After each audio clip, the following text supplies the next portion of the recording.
अपने ही चंचल मन को अपने ही बस में करके एकाग्रता, स्थिरता एवं स्वयं अपने आप में शांति का अनुभव करने के बाद स्वयं मैं कौन हूँ को जानने की दृष्टि से पुनः साधना करते करते आज 1270 दिन हो गए। तारीख 29 अप्रैल सन 2025, दिन मंगलवार, प्रातः काल का समय।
कल आप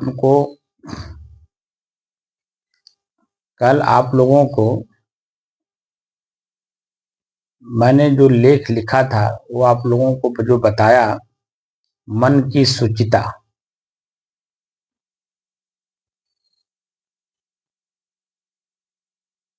उस पर 2 लोगों के 4 कमेंट आए थे।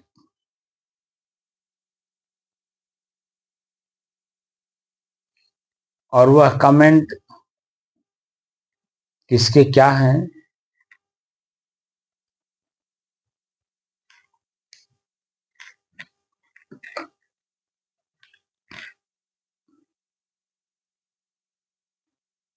कल का जो वीडियो बनाया गया था, मन की शुचिता कैसे प्राप्त की जाती है, तो कोई बनाए हैं यूट्यूब चैनल संकल्प शक्ति। तो संकल्प शक्ति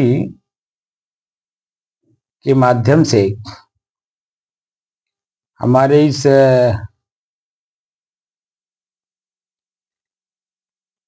मन की शुचिता पर उन्होंने लिखा है, ऐसे ही वीडियो लाते रहिए। उन्होंने ही दूसरा कमेंट किया है, अति उत्तम जानकारी। दूसरे लोग हैं सोलिया हेपिन। अब मैं इनको नहीं जानता, दोनों जन को कौन लोग हैं, लेकिन अगर हमारी इस वीडियो को सुन रहे हों और साधना कर रहे हों तो बड़ी अच्छी बात है। सोलिया हेपिन ने लिखा है, समाधि में गए हैं तो दूसरे के द्वारा समाधि में गए हैं तो दूसरे के द्वारा कैसे सपोर्ट से वापस आते हैं।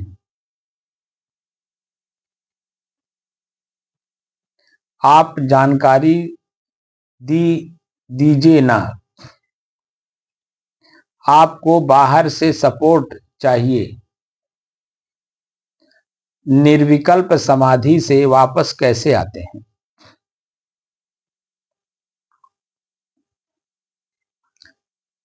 सोलिया हेपिन ने लिखा है कि समाधि में गए हैं तो दूसरे के द्वारा कैसे सपोर्ट से वापस आते हैं।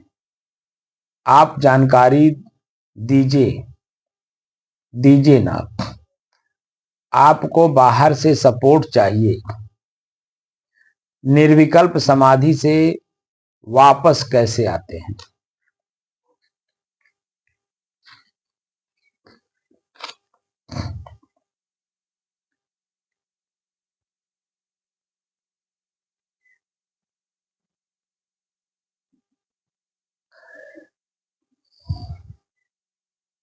जो कल हमने लिखा था, आप लोगों के समक्ष प्रस्तुत किया था, उसको एक बार पढ़ देता हूं, तब मैं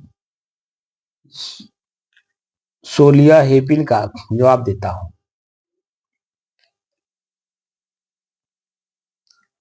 मन की शुचिता क्या है।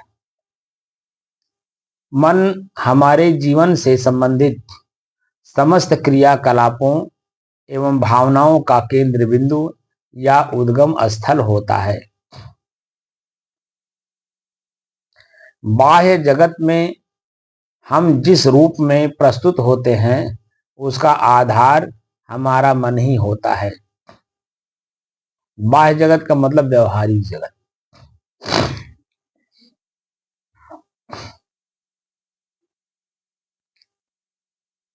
मन यदि शुचितापूर्ण है तो हमारी समस्त गतिविधियां पूर्णतः सम्यक एवं संतुलित होंगी। शुचिता का आशय है पवित्रता अथवा स्वच्छता। मन की शुचिता अथवा पवित्रता का जीवन में नितांत महत्व है, क्योंकि जब मन निर्मल होगा तो निसंदेह जीवन भी शांति, सुख, प्रसन्नता एवं संतोष से परिपूर्ण होगा। इसके विपरीत यदि मन में किसी भी प्रकार की वैचारिक विकृति अथवा अशुद्धि विद्यमान है तो ऐसी दशा में हमारा जीवन भी कहीं न कहीं अशांत एवं असंतुलित हो जाएगा। मन की शुचिता का आशय है कि हमारा मन शुद्ध एवं निर्मल विचारों, भावनाओं एवं संकल्पों से भरा हो। इस हेतु यह परम आवश्यक है कि हम अपने मन को सद्गुणों से आच्छादित करते हुए उसे किसी भी तरह की नकारात्मकता से दूर रखने का प्रयास करें। मन की शुचिता अथवा शुद्धता इस पर निर्भर करती है कि हमारे भीतर क्या विद्यमान है। असत्य, छल, कपट, अहंकार, ईर्ष्या, द्वेष, लोभ एवं वासना जैसे दुर्गुण हमारे मन को शुचिता से कोसों दूर ले जाते हैं। ऐसी दशा में हमारे मन में विकृति का जन्म होता है और यह विकृति अंततः हमारे व्यक्तित्व को भी क्षति पहुंचाने का कार्य करती है।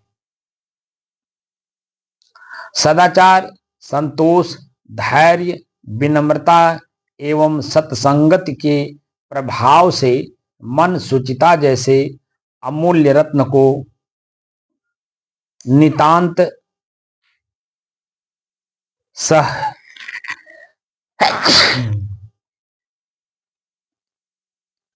सदाचार, संतोष, धैर्य, विनम्रता एवं सत्संगति के प्रभाव से मन सुचिता जैसे अमूल्य रत्न को नितांत सहजता के साथ प्राप्त करने में समर्थ हो जाता है। निराशा एवं नकारात्मकता से युक्त मन कभी भी सुचिता जैसी परमावस्था को प्राप्त नहीं कर सकता।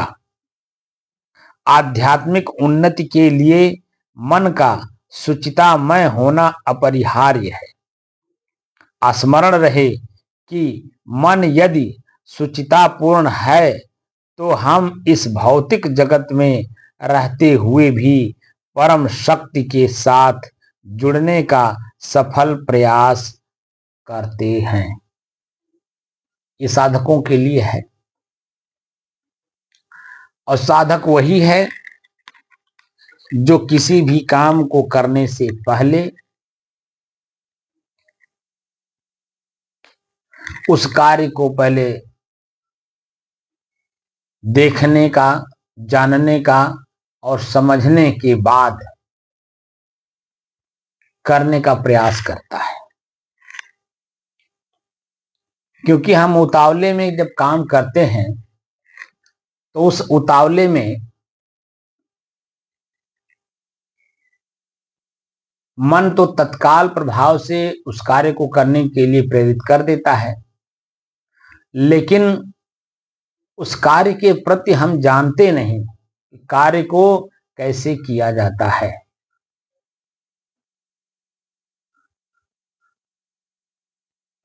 और जब कार्य को हम जानते नहीं हैं तो वही कार्य ठीक उल्टा हो जाता है। हम चाहते तो हैं अपने अनुकूल, लेकिन हो जाता है प्रतिकूल।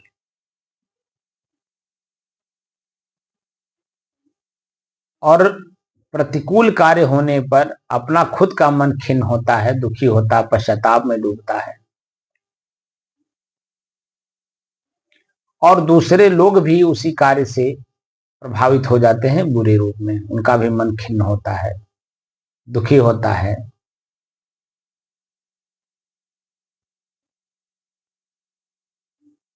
जब हम किसी भी कार्य को जानने का प्रयास करते हैं, देखने का प्रयास करते हैं, तो हम दूसरे के द्वारा जो उस कार्य को पहले कर चुका हो और उसके जीवन में वह कार्य दोबारा न हुआ हो,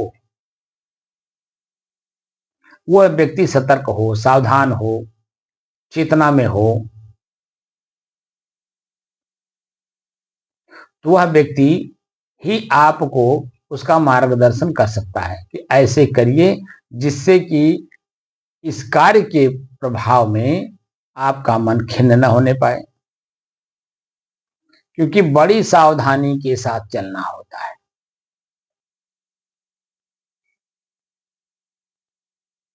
भीतर से डर भी रहता है कि कहीं गलत ना हो जाए।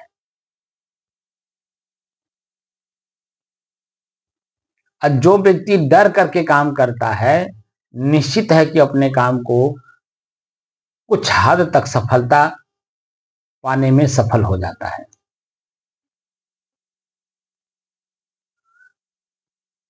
जैसे ही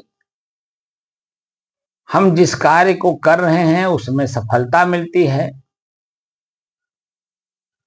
मन भीतर से अपने आप में गदगद, प्रसन्नचित, आनंदित, उत्साहित, और कैसे हो गया ये प्रश्न भी मन में उठता है, कैसे हो गया।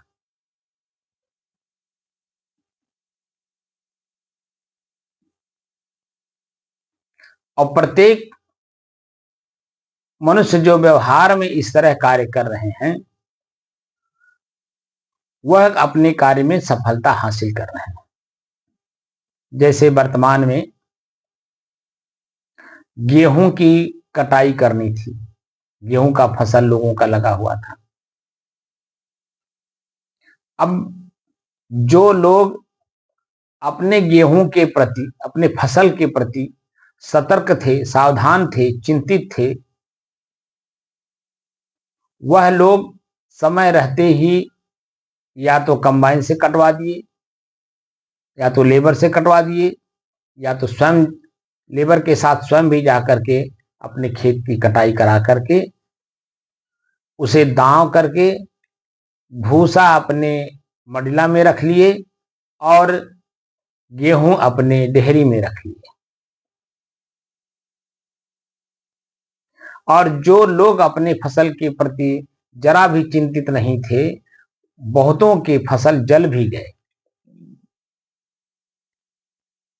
क्योंकि वो अपने फसल के प्रति चिंतित नहीं थे।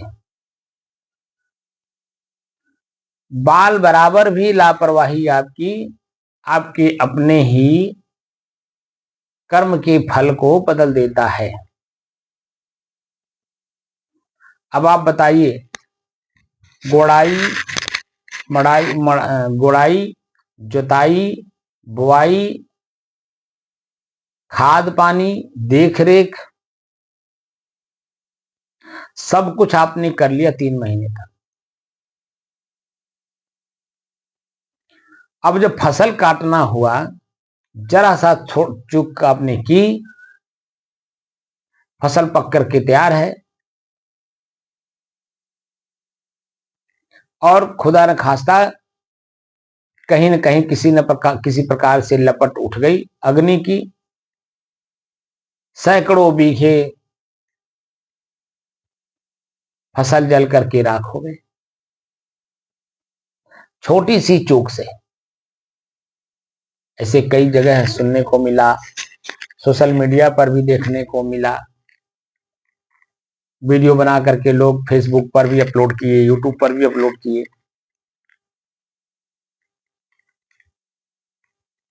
पेपर भी पढ़ने को मिला, प्रत्यक्ष देखने को भी मिला, छोटी सी लापरवाही। तो जब भौतिक जीवन में, व्यवहारिक जीवन में आपकी लापरवाही इतना बड़ा धोखा दे सकता है, तो ये तो आप सदैव के लिए शरीर से ही मुक्त होना चाहते हैं। अब सदैव के लिए जब शरीर से मुक्त होना चाहते हैं, तो कितनी सावधानी के साथ काम करना होगा।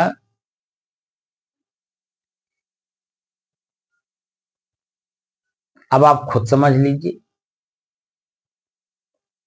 24-24 घंटे तक इस आंख को बंद रखना पड़ता है, 24-24 घंटे तक इसी कान को बंद रखना होता है कि कुछ कान से बाहर की आवाज अंदर जाने ना पाए, आंख से कुछ हम देखने ना पाए। क्योंकि जैसे ही आंख खुलेगा, कुछ देखेगा, मन बन जाएगा, और वही मन दोबारा 5 मिनट के बाद अगर आप आंख बंद करते हैं तो वही दृश्य सामने आने लगेगा जो आपने देखा है, वही शब्द गूंजने लगेगा 5 मिनट के बाद जो आपका कान सुना है, और उसी में आप संशय में पड़ जाएंगे। इसीलिए मैंने बड़ी सावधानी के साथ साधना करने की विधि सिखा रहा हूं, बहुत ही सावधानी के साथ। अपने श्वास पर 24 घंटे तक लगातार आप अपने श्वास को देखने में सक्षम हो जाइए। 24 घंटे चेतना में रहते हुए भीतर से, और 24 घंटे तक लगातार।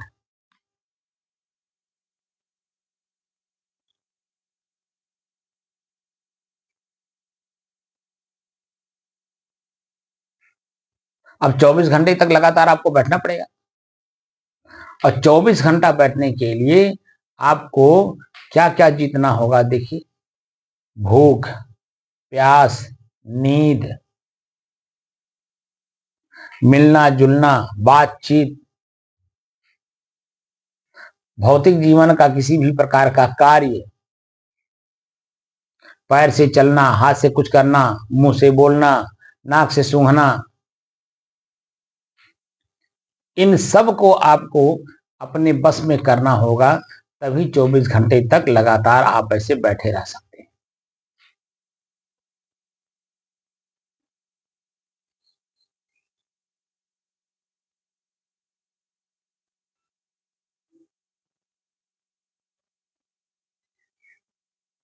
अब जो 24 घंटा लगातार बैठा रह सकता है वही आगे चल करके चलते उठते बैठते सोते जागते हर समय का अभ्यास जब बना लेगा तो वह व्यवहार करते हुए भी व्यवहार नहीं करेगा।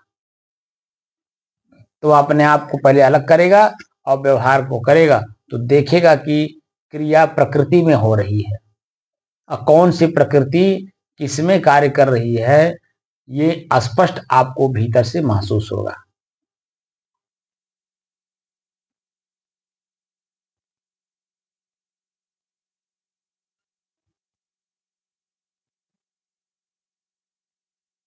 जो ये उन्होंने प्रश्न किया है सोलिया हेपिन ने, निर्विकल्प समाधि से वापस कैसे आते हैं, उसका उत्तर एक ही है।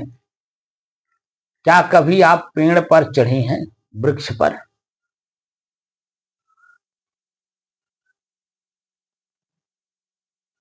अगर आपने वृक्ष पर चढ़ा है और फिर चढ़ करके फल तोड़ करके नीचे आ गई हैं और आपके शरीर में जरा सा भी किसी प्रकार का कोई खरोच भी नहीं आया, शरीर जैसे पेड़ पर चढ़ा था, जिस फल को तोड़ना था उस फल को तोड़ा और ठीक उसी तरह से वापस आया।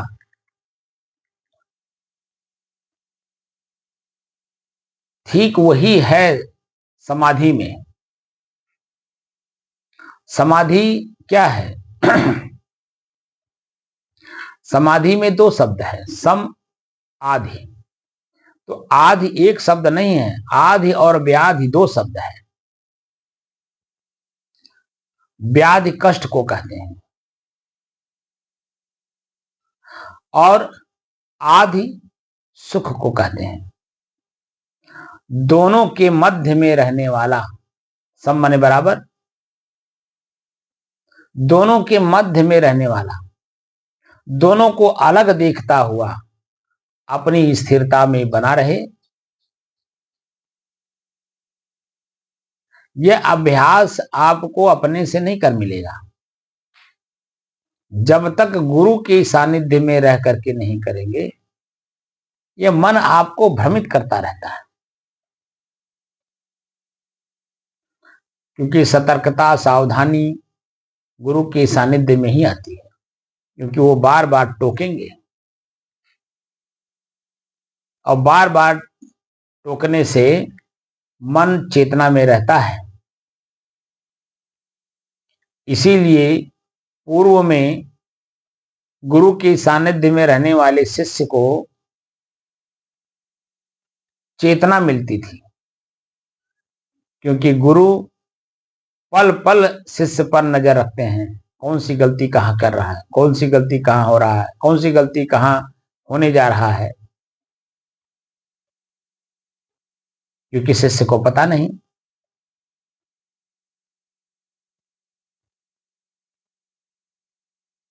भौतिक जीवन में जैसे माता पिता हैं अपने बच्चे को रोकते हैं, क्योंकि बच्चे को तो पता नहीं सांप है, पानी है, आग है, कुत्ता बिल्ली है, वो तो सबको अपने जैसा समझता है। उसे नहीं मालूम कि काट लेगा तो काटने से मेरे शरीर को कितना कष्ट होगा। माता पिता को पता है कि बच्चे को सांप काट लेगा तो मर जाएगा, कुत्ता काट लेगा तो 15 दिन तक सुई लगवाना पड़ेगा।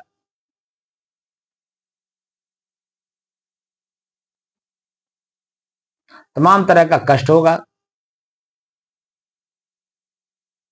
तो माता पिता को जैसे भौतिक जीवन में पता है, बच्चे को नहीं पता है, वैसे आध्यात्मिक क्षेत्र में गुरु को पता है, शिष्य को पता नहीं है। इसीलिए गुरु पल पल की खबर रखते हैं शिष्य का, और शिष्य भी अगर जागरूक है, चेतनावान है, पूर्व जन्मों का संस्कार उसका अच्छा है, उसी लेवल का है, तो गुरु की बात को भी वो स्वीकार करता है। और अपने जीवन को बिल्कुल गुरु के बताए हुए रास्ते पर चल करके वो अपने गुरुत्व को स्वयं धारण कर लेता है।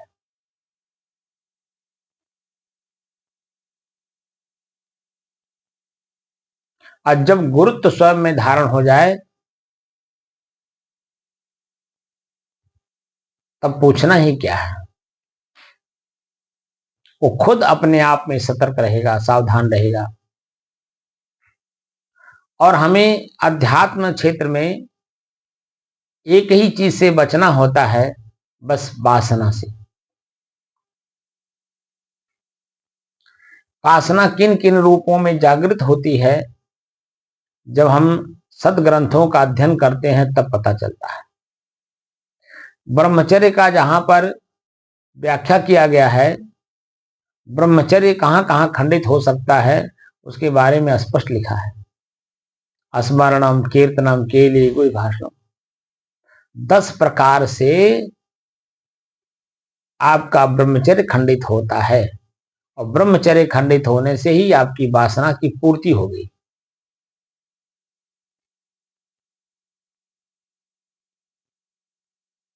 अनादिकाल से हम वासना की पूर्ति कर आए हैं, वह मेरे ऊपर हावी है। और हावी ऐसे है, जो शरीर है उसी वासना का ही है। इसी शरीर रूपी क्षेत्र में पल पल वासना जागृत होती रहती है। अब हमें इसी शरीर से अपने को मुक्त करना है। खान पान, रहन सहन, बोली भाषा,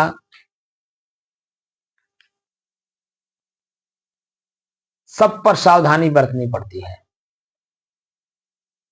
और शब्द संग्रह वह करना होता है जिससे मैं स्वयं अपने आप में मजबूत हूं, जो मैं हूं। उपनिषद के अलावा, उपनिषद संस्कृत में है, स्वामी शंकराचार्य जी ने उसकी व्याख्या की है, वो भी संस्कृत में है। लेकिन कुछ हिंदी रूपांतरण भी है, उसे बार बार पढ़िए, बार बार पढ़िए, बार बार पढ़िए, जब तक उसमें समझ बात नहीं आ जाए अपने अनुकूल।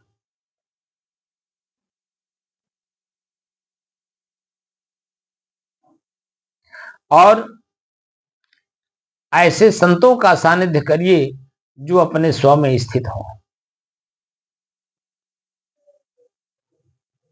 जो अपने स्व में स्थित होगा वही दूसरे को भी, यानी अपने शिष्य को, जो चाहता है स्व में स्थित होना, उसको भी स्थिति, अपनी स्थिति बनवाने में कामयाबी हासिल कर लेगा। और शिष्य भी अपने स्वयं में जिस दिन स्थित हो गया, उस दिन सारा संसार अपने आप फीका लगने लगेगा। कुछ भी कीमती नहीं है बाहर। अगर कुछ कीमती है तो वह स्वयं मैं ही हूं। मैं स्वयं से ज्यादा कीमती कुछ नहीं संसार में। यह उसकी अपने भीतर स्पष्ट रूप से जानकारी हो जाएगी। मैं हूं तभी ये शरीर चमक रहा है, आंख देख रहा है, पहचान रहा है, कान सुन रहा है तो समझ रहा है। और मैं ही जब इस शरीर में नहीं रहूंगा, ये आंख खुला रहेगा, कान खुला रहेगा, नाक खुला रहेगा, मुंह खुला रहेगा, हाथ पैर सब कुछ खुला होगा, लेकिन ना आंख देख करके पहचानेगा, ना कान सुनकर समझेगा, ना ये शरीर एक सूत भी हिलेगा। जब हिलेगा ही नहीं तो चलेगा कहां से।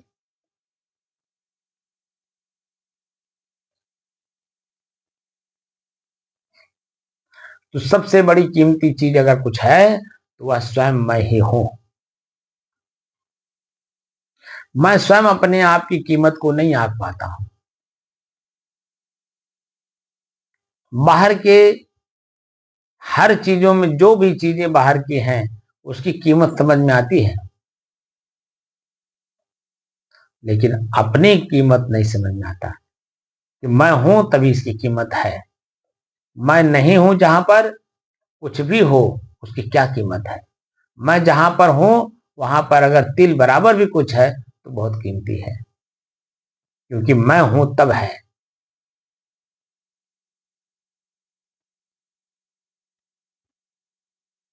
आपको निर्विकल्प समाधि में जाना है, बिना गुरु के सानिध्य में मत जाइए।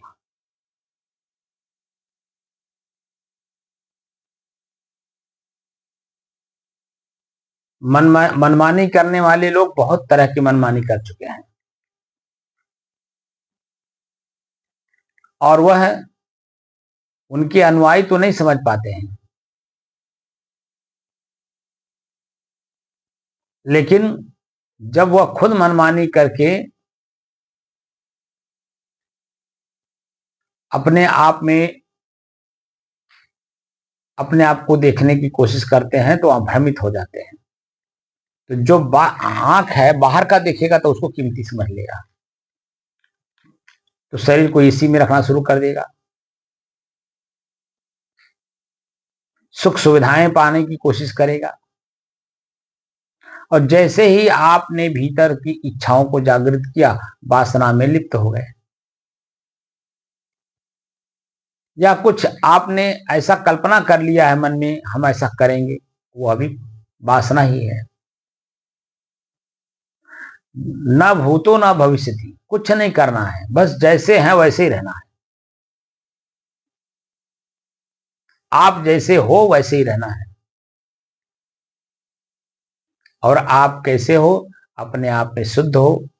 वहां आंख से देखा हुआ कोई दृश्य नहीं पहुंच सकता, कान से सुना हुआ कोई शब्द नहीं पहुंच सकता, जीभ से लिया हुआ स्वाद नहीं पहुंच सकता, शिश्नेन्द्रिय का विषय वहां तक नहीं पहुंच सकता।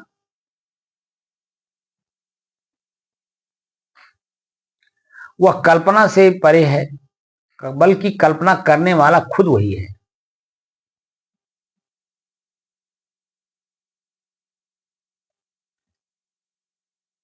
ये शब्द मैं ऊंची बोल रहा हूं, समझ हो सकता है ना आवे, लेकिन बिना गुरु के सानिध्य में निर्विकल्प समाधि में जाने की जरूरत नहीं, क्योंकि निर्विकल्प समाधि व्यवहार काल और अध्यात्म काल दोनों को जोड़ता है।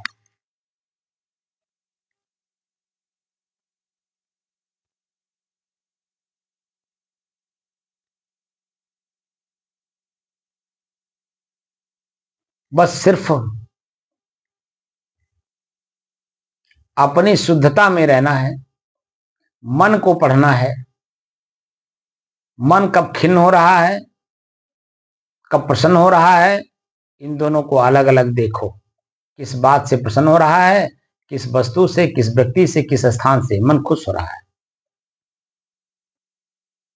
और किस व्यक्ति, वस्तु, स्थान या किसी भी तरह से मन खिन्न हो रहा, सुखी हो रहा, प्रसन्न हो रहा हो, दोनों हो रहा हो, तो दोनों को अलग अलग देखने का प्रयास करें।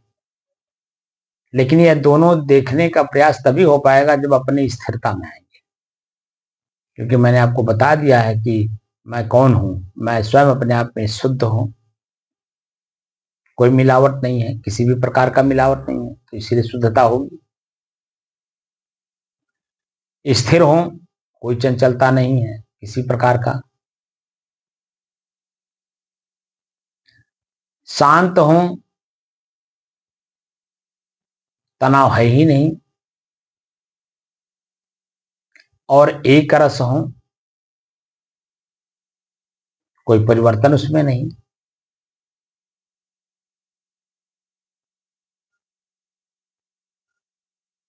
अपनी स्थिरता में जिस दिन आ जाएंगे, क्षण क्षण संसार हमसे अलग है, अलग हो रहा है, ऐसा महसूस जब हो जाएगा, तब आप आकाश की तरह स्थिर, स्वच्छ, निर्मल महसूस करना शुरू कर देंगे।